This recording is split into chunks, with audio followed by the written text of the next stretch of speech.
Et bonjour à tous, on se retrouve aujourd'hui pour les résultats de Raw du 7 décembre 2020. Et toi qui regardes cette vidéo, n'oublie pas de t'abonner, voilà, ça ne peut que m'aider.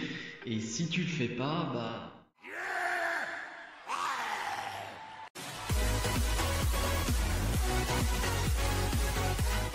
Randy Orton ouvre le show et va tout simplement nous dire qu'un homme ordinaire pourrait avoir peur du Fiend, mais que lui, voilà, ce n'est pas quelqu'un d'ordinaire, c'est Randy Orton, il n'a pas peur du Fiend, il veut juste que Bray Wyatt le laisse rentrer dans sa Firefly Funhouse. Peut-être un petit teaser du fait que ça peut être un cinématique match à TLC entre les deux, moi j'adorerais. Bref, Bray Wyatt va faire sa Funhouse et va plutôt prendre ça à la légère, va faire un jeu pour déterminer quelle serait la punition de Randy Orton à TLC face au Fiend. Aucune des trois marionnettes va vraiment trouver la punition. Et donc on va se retrouver avec un Bray Wyatt assez énervé, et il va dire que lui, la réponse, il l'a toujours, il parle forcément du Fiend. Mais Randy Orton va lui répondre et va lui dire: ce soir je te challenge. Je challenge pas le Fiend, mais je challenge Bray Wyatt. Et Bray Wyatt va accepter un match contre Randy Orton ce soir. Donc plutôt cool, vraiment un segment plutôt sympa. Les promos de Randy Orton sont cool, la Funhouse était marrante, donc franchement, ça me va. Shayna Baszler, accompagnée de Nia Jax, affronte Asuka, accompagnée de Lana. C'est sympa comme match, mais c'est très court, et surtout, on met surtout l'accent sur ce qui se passe en dehors du ring, c'est-à-dire entre Nia Jax et Lana qui vont s'attaquer, voilà, enfin surtout Nia Jax va essayer d'attaquer Lana, et Nia Jax va plutôt se faire attaquer par Lana. Lana va réussir à prendre le dessus, et ce qui fait que voilà, l'action qu'il y a sur le ring, on s'en fiche un peu, ce qui est dommage quand même, parce que Shayna Baszler contre Asuka, ça pourrait être un gros match de pay-per-view, et là c'est un match qui n'apporte peu à Raw, donc voilà, c'est un peu dommage. Finalement, grâce à Lana qui, voilà, un peu perturbé Shayna Baszler parce qu'elle a pris le dessus sur Nia Jax, Asuka va en profiter pour faire un roll-up sur Shayna Baszler et gagner ce match. Voilà, sinon il n'y a pas grand-chose à en redire. Dana Brooke et Ricochet face à Reckoning et Slapjack du membre Retribution. Un match mix du coup, on n'a pas l'habitude d'en voir du côté de Raw ou de SmackDown. Et on va pas en voir grand chose parce que ça va durer 3 minutes, quelque chose comme ça. Vraiment, il n'y a rien. Tu vois un peu Ricochet en action vite fait, mais c'est tout. Vraiment, il y a rien dans ce match, vraiment rien. Et finalement, Dana Brooke qui va encore gagner, deuxième victoire en 2 semaines contre Reckoning. Voilà, elle donne la victoire à son équipe et je pense pas qu'il y ait autre chose à dire. Enfin, je sais pas s'ils vont laisser Dana Brooke et Ricochet ensemble. Je sais pas si ça veut former un truc, je sais pas. Franchement, je sais pas où ça veut aller. Miss TV avec, pour inviter, AJ Styles. Et en vrai, j'en ressors rien, enfin, en termes de promo, en termes d'avancée dans l'histoire. J'en retire rien. Mais par contre, qu'est-ce qu'ils m'ont fait rire, Miz et Morrison, vraiment. Alors, c'était très gamin, vraiment c'est des gamins, ils ont 8 ans et demi, mais je suis désolé, les entendre faire l'accent de Sheamus et Drew McIntyre, se prendre la tête comme Sheamus et McIntyre, enfin en disant qu'ils vont se prendre la tête avec leurs accents, voilà, moi ça m'a suffi pour passer un bon moment, je suis désolé, c'est peut-être très gamin, mais j'ai rigolé, vraiment j'ai rigolé. Sheamus va arriver, Drew McIntyre va arriver, Drew McIntyre qui m'a un peu cherché The Miz, qui veut lui dire que il a plus de balls, et que c'est Maryse qui doit les tenir dans un sac. C'était un peu marrant aussi. Mais bref, vraiment, j'en ressors pas grand chose. McIntyre et Sheamus qui vont sortir Miz et Morrison du ring. Mais voilà, j'ai passé plutôt un bon moment. Certes, ça fait pas avancer de ouf l'histoire entre tout le monde, mais c'était très marrant. Kofi Kingston face à Shelton Benjamin. La semaine dernière, on avait eu Cedric Alexander face à Xavier Woods, donc c'était sûr qu'on allait avoir Kofi face à Shelton.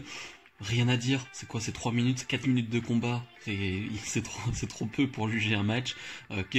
Kofi va l'emporter, et après le match, Cédric va le challenger pour un nouveau match dans la foulée, et Cedric Alexander donc va affronter Kofi Kingston dans un match qui va être pas mal, mais franchement enchaîné comme ça 2 matchs de suite, je déteste ça, je déteste quand ils font ça en termes de booking, je trouve ça nul, et en plus le match est un peu moins moyen, j'ai envie de dire, parce que Cedric Alexander va aller sur la jambe de Kofi Kingston, va s'en occuper, ce qui fait que voilà, tu perds du rythme et vraiment il s'occupe que de la jambe. Une fin de match où forcément il va profiter de son avantage, Kofi Kingston va vouloir sauter du haut de la 3ème corde, va se faire mal à la jambe, Cedric Alexander en profite et remporte ce match. Booking 50-50, voilà, Kofi qui gagne le premier match, Cédric qui gagne le deuxième. ça sert à rien, ça fait avancer personne et ça me donne pas envie d'en voir plus, tout simplement. Drew McIntyre et Sheamus face à Miz, Morrison et AJ Styles. Et bah j'ai retrouvé un ressenti, un feeling main event dans ce match. Vraiment, c'était pas dans le main event, c'était pas du tout le main event, mais je trouve qu'il y avait une dynamique, une intensité dans le match qui fait que, ouais, j'étais bien dans ce match. Et pourtant, de base, j'en ai un peu rien à faire, hein, je veux dire. C'est pas un match qui m'intéresse, un 2 contre 3 comme ça, j'aime pas trop déjà les 2 contre 3. Enfin, les matchs handicap de base, j'aime pas trop. Mais là, ouais, je sais pas. Et pourtant, je suis pas fan de Sheamus, je suis pas... Voilà, il y a des trucs qui font que je ne pourrais ne pas être dans le match, et pourtant j'ai bien aimé, vraiment, j'ai trouvé que c'était cool, tout le monde a été bon, ça partait dans tous les sens et tout, McIntyre était parfait dans ce match, bref, c'était vraiment excellent je trouve. Mais une fin de match où Sheamus va brogue-kicker tout le monde, hein, et va même brogue-kicker et Drew McIntyre, son ami, sans faire exprès, hein, la mauvaise communication, hein, on a l'habitude hein, maintenant du côté de la WWE, et AJ Styles va en profiter pour gagner ce match et faire gagner son équipe. Voilà, on va jouer clairement dans les prochaines semaines sur la mauvaise communication entre Sheamus et Drew McIntyre. Je trouve ça un peu bête, j'aurais bien aimé juste une trahison de Sheamus, alors peut-être pas ce soir, peut-être qu'il y aura une trahison, mais là, j'espère que ça va pas se jouer juste sur une mauvaise communication. Mais bref, en tout cas, c'était vraiment un excellent moment. Jeff Hardy face à Bobby Lashley. Oh, RAS, vraiment RAS, il n'y a rien à dire de ce combat, c'était pas terrible. Configuration très basique de Lashley qui va dominer 90% du combat et Hardy qui va faire un comeback sur la dernière minute. Voilà, c'est tout, c'est vraiment tout ce qu'il y a à dire. Matt Riddle qui est un peu là, qui aide un peu Jeff Hardy parce que MVP va faire des interventions et Matt Riddle sera là. Mais vraiment, il n'y a rien à retenir, c'est pas terrible. Bobby Lashley qui va finalement faire abandonner Jeff Hardy. De toute façon, c'était chiant ce match parce que tu peux pas faire perdre Bobby Lashley qui est un bon champion des États-Unis. Hardy qui vient de gagner sa feud, je sais pas s'il est terminé face à Elias. Bah tu le mets direct face à Lashley, donc forcément dans tous les cas ça sera pas bon parce que soit il gagne et Lashley bah ça lui ferait une défaite. Enfin bref, je trouvais ça débile, donc victoire de Lashley. Je sais pas s'il y aura une équipe avec Matt Riddle, je sais pas, mais franchement j'en ai un peu rien à faire là. Waouh, c'était nul. Le main event, Randy Orton face à Bray Wyatt. Bon, on connaît, hein, Randy Orton contre Bray Wyatt, c'est jamais terrible. Enfin, tu me diras, Bray Wyatt, c'est jamais terrible tout court, sauf face à Bryan.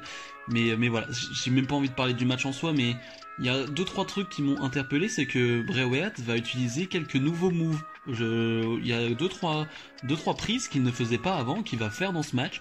Je trouve ça plutôt intéressant, c'est pas des prises très impressionnantes, c'est pas de la nouveauté folle, mais au moins ça rajoute un peu de prise dans son arsenal, et je trouve ça plutôt pas mal, parce que c'est vrai qu'il a un arsenal de prise qui est quand même très limité, et on connaît par cœur, mais là ouais, j'en ai vu 2-3, et j'ai trouvé ça sympathique.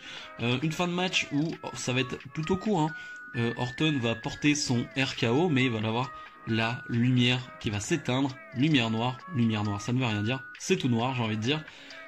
Randy Orton qui avait fait le tomber, la lumière se rallume et en fait Randy Orton qui tranquille, encore allongé pour faire le tomber, mais ce n'est plus Bray Wyatt, c'est le Fiend qui est à sa place et le Fiend va porter sa Mandible Claw sur Randy Orton et voilà, va le faire s'évanouir.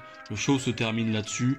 Voilà, le match en soi était pas terrible, c'était juste fun. Bon, franchement, le moment où Bray Wyatt se fait remplacer par le Fiend, voilà, c'est juste ça qui était fun. Sinon, en soi, RAS là aussi. Bilan de ce Raw, je l'ai dit plusieurs fois dans ce show, mais RAS, vraiment RAS, c'était même pas mauvais, c'était même pas bon, c'était un peu balèque en fait. Il y a vraiment juste le match avec Drew McIntyre, Sheamus face à Miz, Morrison et AJ Styles qui vraiment là m'a fait plaisir, mais le reste, c'est fade, c'est le néant, rien n'avance. Le main event, allez, on va dire qu'on peut retenir un peu, mais franchement c'est trop limite, c'est trop léger.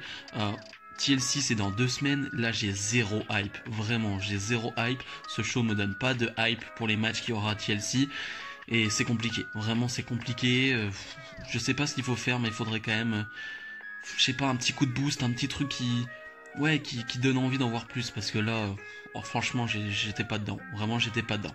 Bref, dites-moi ce que vous en avez pensé de ce show, et comme d'habitude n'hésitez pas à mettre des petits pouces bleus. Nous on se retrouve dès jeudi pour la review de NXT. Salut.